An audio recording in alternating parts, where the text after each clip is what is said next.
14. Overwhelm resistance with speed and suddenness. The BLITZKRIEG strategy. In a world in which many people are indecisive and overly cautious, the use of speed will bring you untold power. Striking first before your opponents have time to think or prepare will make them emotional, unbalanced, and prone to error. When you follow with another swift and sudden maneuver, you will induce further panic and confusion.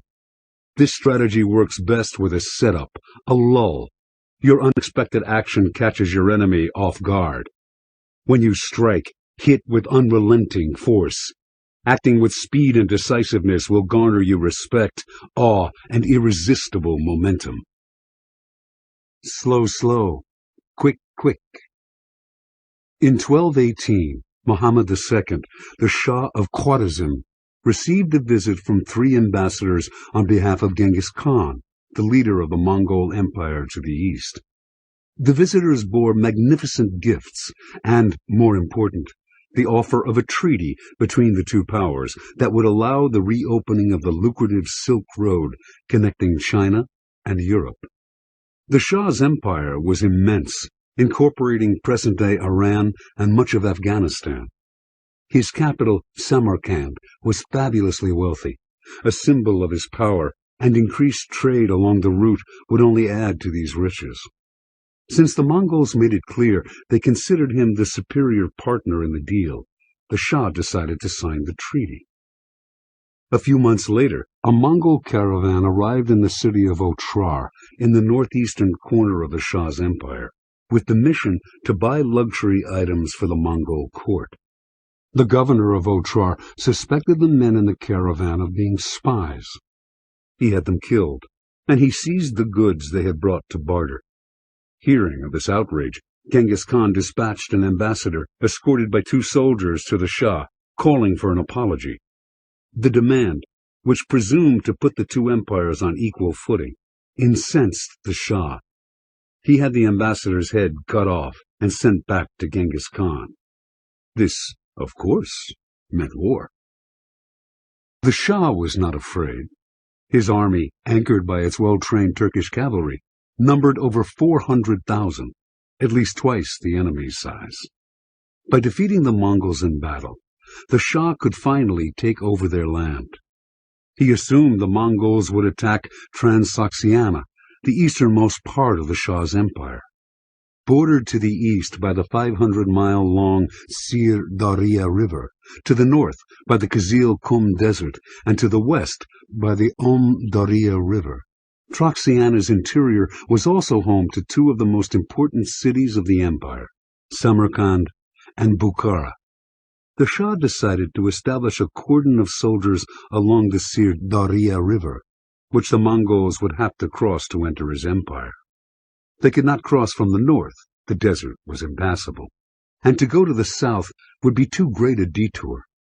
Keeping the bulk of his army in the interior of Transoxiana, he would be able to place reinforcements where needed. He had an impregnable defensive position and superiority in numbers. Let the Mongols come. He would crush them. In the summer of 1219, scouts reported that the Mongols were approaching the southern end of the Sir Daria River through the Fergana Valley. The Shah sent a large force under the leadership of his son, Jalal ad-Din, to destroy the enemy. After a fierce battle, the Mongols retreated. Jalal ad-Din reported back to his father that the Mongol army was not nearly as fearsome as their reputation. The men looked haggard, their horses emaciated, and they seemed none too eager to sustain a fight. The Shah, believing the Mongols no match for his army, put more troops at the southern end of the cordon and waited. A few months later, a Mongol battalion appeared, without warning, in the north, attacking the city of Otrar and capturing its governor, the same man responsible for the outrage against the Mongol traders. The Mongols killed him by pouring molten silver into his eyes and ears. Stunned by how quickly they had managed to reach Otrar, and from an unexpected direction, the Shah decided to shift more troops to the north. These barbarians might move swiftly, he reasoned, but they could not overcome an entrenched army with such great numbers. Next, however, two Mongol armies swept south from Otrar, running parallel to the Sir Daria River. One, under General Joshi, began to attack key towns along the river, while the other, under General Jibei, disappeared to the south. Like locusts, Yoshi's armies swarmed through the hills and lowlands near the river. The Shah moved a good portion of his army to the river, keeping some reserves in Samarkand. Joshi's force was relatively small, 20,000 at most. These mobile units hit one position after another, without warning, burning forts and wreaking havoc. Reports from the front lines began to give the Shah a picture of these strange warriors from the east. Their army was all cavalry. Each Mongol not only rode a horse, but was trailed by several more riderless horses, all mares, and when his own horse tired, he would mount a fresh one. These horses were light and fast. They could travel twice as fast as their enemy. Their marksmanship was extraordinary. Facing forward or in retreat, they could fire arrows with remarkable dexterity, making their attacks far deadlier than anything the Shah's army had ever seen. Their divisions communicated over great distances with flags and torches. Their maneuvers were precisely coordinated and nearly impossible to anticipate. Dealing with this constant harassment exhausted the Shah's forces. Now, suddenly, the army under General Jibei that had disappeared to the south reappeared, heading northwest into Transoxiana at remarkable speed. The Shah hurriedly sent south his last reserves, an army of 50,000, to do battle with Jibei. He still was not worried. His men had proved their superiority in direct combat at the battle in the Fergana Valley. This time, however, it was different. The Mongols unleashed strange weapons. Their arrows were dipped in burning tar, which created smoke screens, behind which their lightning-quick horsemen advanced, opening breaches in the lines of the Shah's army, through which more heavily armed cavalry would advance. Chariots darted back and forth behind the Mongol lines, bringing up constant supplies. The Mongols filled the sky with arrows, creating relentless pressure. They wore shirts of heavy silk. An arrow that managed to pierce the shirt would rarely reach the flesh, and could be extracted easily by pulling at the shirt, all of this done while moving at great speed. Jibei's army annihilated the Shah's forces. The Shah had one option left: retreat to the west, retrench, and slowly rebuild his army. As he began preparations, however, something beyond belief occurred. An army under Genghis Khan himself suddenly stood outside the gates of the city of Bukhara, to the west of Samarkand. Where had they come from? They could not have crossed the Kizil-Kum desert to the north. Their appearance seemed all but impossible, as if the devil himself had conjured them up. Bukhara soon fell, and within days Samarkand followed. Soldiers deserted, generals panicked. The Shah, fearing for his life, fled with a handful of soldiers. The Mongols pursued him relentlessly. Months later, on a small island in the Caspian Sea, abandoned by one and all, wearing rags and begging for food, the former ruler of the wealthiest empire in the East finally died of hunger. Interpretation. The genius of Genghis Khan was to transform the chaotic Mongol speed into something organized, disciplined, and strategic. He achieved this by adapting the ancient Chinese strategy of slow, slow, quick, quick. The first step, a slow, was to meticulously prepare before any campaign, which the Mongols always did to the highest degree. In planning for the attack on the Shah, the Mongols learned of a guide who knew of a chain of oases across the Kizil-Kum desert. The man was captured and later led Genghis Khan's army across the forbidding territory. The second slow was a setup, which involved getting the enemy to lower its guard, lulling it into complacency. Then came the first quick, fixing the enemy's attention forward with a swift frontal attack, Jubei's raids along the river. The final quick was a doubly swift blow from an unexpected direction. Genghis's sudden appearance before the gates of Bukhara is considered by many the greatest military surprise in history.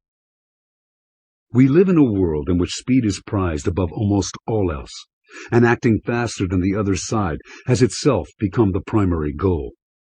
But most often, people are merely in a hurry, acting and reacting frantically to events, all of which makes them prone to error and wasting time in the long run. In order to separate yourself from the pack, to harness a speed that has devastating force, you must be organized and strategic. First, you prepare yourself before any action, scanning your enemy for weaknesses. Then you find a way to get your opponents to underestimate you, to lower their guard. When you strike unexpectedly, they will freeze up. When you hit again, it is from the side and out of nowhere. It is the unanticipated blow that makes the biggest impact. Keys to warfare. In May 1940, the German army invaded France and the Low Countries using a new form of warfare, the Blitzkrieg. Advancing with incredible speed, the Germans coordinated tanks and aeroplanes in an attack that culminated in one of the quickest and most devastating victories in military history. The success of the Blitzkrieg was largely due to the Allies' static, rigid defense, similar to the Shah's defense against the Mongols. When the Germans breached this defense, the Allies could not adjust or react in time. The Germans advanced faster than their enemy could process what was happening. By the time the Allies decided upon a counter-strategy, it was too late. Conditions had changed. They were always a step behind. Now, more than ever, we find ourselves dealing with people who are defensive and cautious, who begin any action from a static position. The reason is simple. The pace of modern life is increasingly growing faster, full of distractions, annoyances, and interruptions. The natural response for many is to retreat inward, to erect psychological walls against the harsh realities of modern life. People hate the feeling of being rushed and are terrified of making a mistake. They unconsciously try to slow things down by taking longer to make decisions, being non-committal, defensive, and cautious. Blitzkrieg warfare, adapted for daily combat, is the perfect strategy for these times. While those around you remain defensive and immobile, you surprise them with sudden and decisive action, forcing them to act before they are ready. They cannot respond, as they usually do, by being elusive or cautious. They will most likely become emotional and react imprudently. You have breached their defenses, and if you keep up the pressure and hit them again with something unexpected, you will send them into a kind of downward psychological spiral, pushing them into mistakes, which further deepens their confusion, and so the cycle goes on. Reversal. Slowness can have great value, particularly as a setup. To appear slow and deliberate, even a little foolish, will lull your enemies, infecting them with a sleepy attitude. Once their guard is down, an unexpected blow from the side will knock them out. Your use of slowness and speed, then, should be deliberate and controlled, never a natural tempo that you fall into.